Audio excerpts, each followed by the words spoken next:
Muito bem, hora de oração, mais um dia oportuno na presença do Senhor em nome de Jesus. Tudo na paz? Como é que você está? Como tem passado esses dias?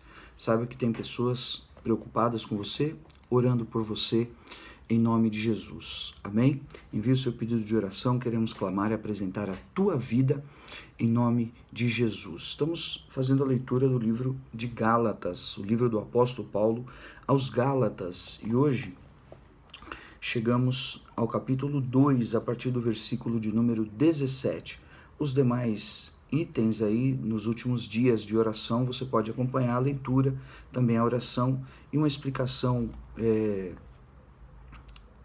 prévia, né, desses textos, enfim, que são muito importantes, ilustram muito ao nosso coração em nome de Jesus, além do mover do Espírito Santo de Deus, que eu creio que esteja liberado diante disso. E diz assim: mas se procurando ser justificados em Cristo, fomos nós mesmos também achados pecadores, dar-se-á o caso de ser Cristo ministro do pecado? Certo que não, porque se torno a edificar aquilo que destruí a mim mesmo, me constituo transgressor, porque eu, mediante a própria lei, morri para a lei, a fim de viver para Deus. Estou então crucificado com Cristo. O apóstolo Paulo embasando realmente a sua vida, a sua transformação na presença do Senhor, sendo justificado não por obras da lei, mas sim pela fé. E aí, o famoso Gálatas 2:20, veja, logo, já não sou eu quem vive, mas Cristo vive em mim. E esse viver que agora vivo na carne, vivo pela fé no Filho de Deus, que me amou e a si mesmo se entregou por mim. Não anulo a graça de Deus, pois, se a justiça é mediante a lei, segue-se que morreu Cristo em vão. Textos que aparentemente são difíceis de compreender em uma leitura única corrida, mas a base realmente da profundidade, da transformação da vida daquele homem em Jesus, a base da renúncia da vida dele como um todo por aquilo que realmente ele conheceu do Senhor, recebeu do Senhor, em nome de Jesus. Vamos orar, apresentar as nossas vidas. Eu quero interceder pelas tuas causas e pedir a Deus que essa palavra seja verdade também em nosso coração, em nome de Jesus. Pai de amor, nós ouvimos a tua voz, porque ao lermos as Escrituras, Senhor, nós realmente sentimos a profundidade com a qual o Senhor transforma uma pessoa, um ser, a profundidade com a qual alguém pode crer e pode receber a revelação do Senhor. Dá-nos graça, Senhor, em nome de Jesus, para que não vivamos iludidos, para que não sejamos enganados, iludidos, ó Deus, com falácias religiosas ou mentiras acusadoras, ó Deus, deste mundo e suas fascinações. Enganados, Senhor, para que não estejamos diante dos dardos inflamados do inimigo. Ele é o grande enganador.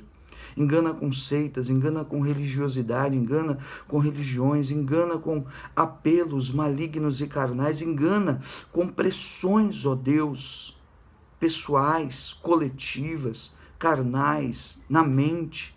Ele é o enganador, Satanás e seus demônios. Por isso seja denunciada em nome de Jesus toda intimidação. Caia por terra agora toda a ilusão da carne e da alma e todo o engano de Satanás, como nestes dias dos Gálatas, onde ali um grande espírito de engano estava invadindo a igreja, de ilusão estava invadindo a igreja, como aqueles que pudessem talvez servir a Deus na carne, ou servir a Deus em pecado, ou anular a cruz de Cristo por invalidar o seu sangue derramado, continuando a viver pregressamente, ou segundo rudimentos e costumes da lei de Moisés, que apontava para o Cristo, que já havia se manifestado.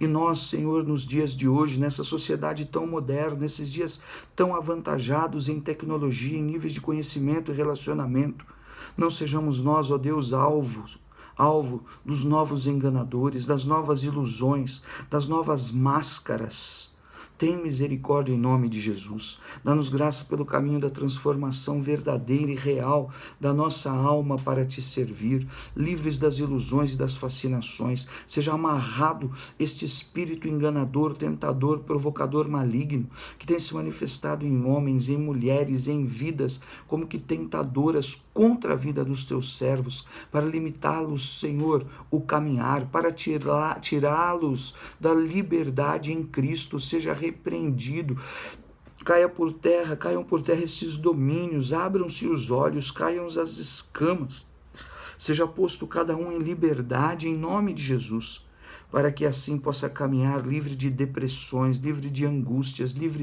livres de prisões carnais e fábulas enganosas, livres da perversidade. Oh, meu Pai, em nome de Jesus, faz esta obra, porque assim, Senhor, o teu servo e a tua serva estarão fortalecidos em fé e poderão enfrentar os desafios e passar com perseverança pelas provações e vencer enfermidades e suplantar males, alcançar prosperidade, destruir o opróbrio, a miséria e a pobreza. Poderão, Senhor, serem fortalecidos, vitoriosos em Ti, isentos e livres e libertos, pois está escrito: conhecereis a verdade e a verdade vos libertará. Pois está escrito: o Senhor Jesus foi assunto aos céus e levou cativo o cativeiro.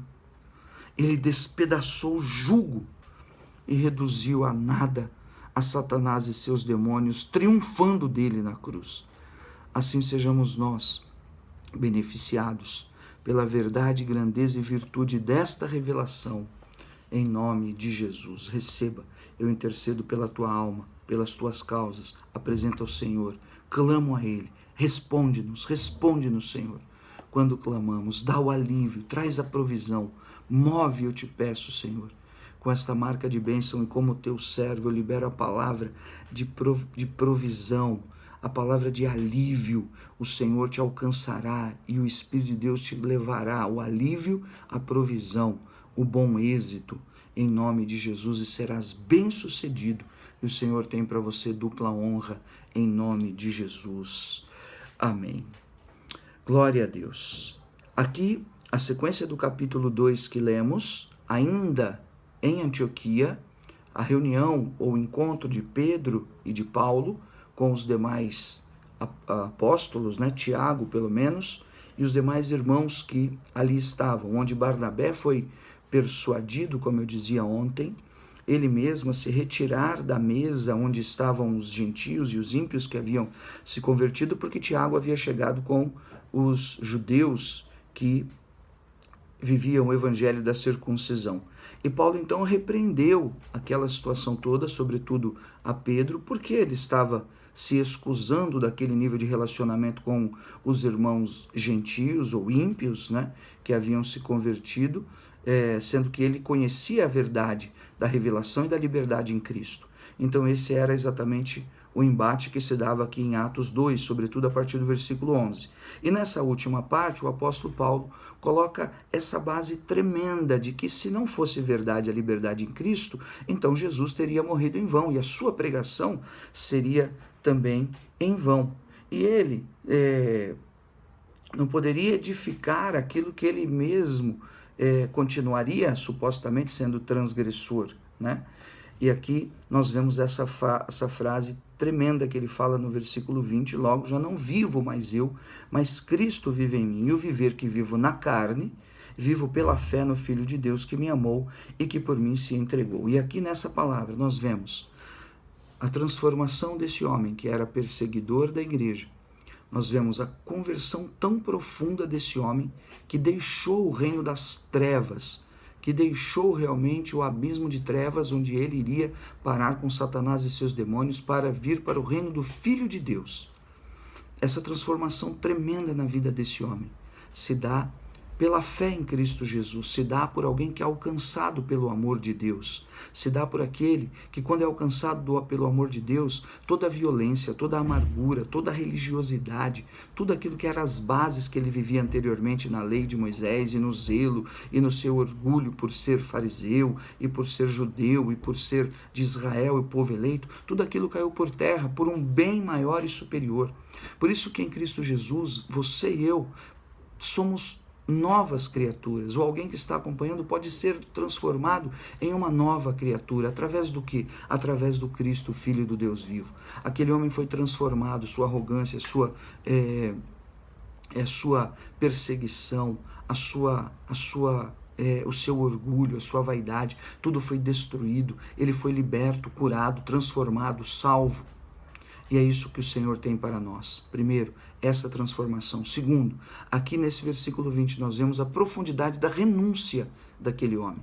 A renúncia é o quanto você e eu estamos dispostos a abrir mão da nossa vida como ela vivia, da nossa trajetória pregressa, para vivermos a nova vida, o novo caminho em Cristo Jesus, para sermos instrumentos dele. Outrora, Saulo era instrumento da lei, instrumento do pecado, instrumento da rebeldia da religiosidade, mas agora se tornou um instrumento de Deus. Amém? E que nós também tenhamos esta renúncia para deixarmos de ser instrumento do pecado e do mundo e da manipulação do inimigo para sermos instrumentos de Deus. Está disposto a renunciar? Está disposto a romper com as limitações e os paradigmas? Porque em parte esta obra grandiosa e tremenda, ou em todo, ela é feita pelo poder de Deus, pela sua graça. Mas a renúncia, ela implica exatamente em uma decisão, por consciência das nossas vidas, por entendermos e por compreendermos e agora estarmos diante de uma nova visão, realmente que vai valer a pena nós renunciarmos aos ídolos, ao pecado, aos relacionamentos talvez que nos coloquem nas mãos do mal e realmente a valores que talvez eram os mais íntimos e profundos que podíamos ter em nossas vidas, em detrimento de um bem muito superior, que é uma vida vitoriosa em Cristo. E a vida vitoriosa em Cristo é aquele que persevera pela salvação, aquele que persevera pela fé, porque a nós buscamos ao Senhor as demais coisas, Ele virá e nos dará em nome de Jesus. Fica com Deus.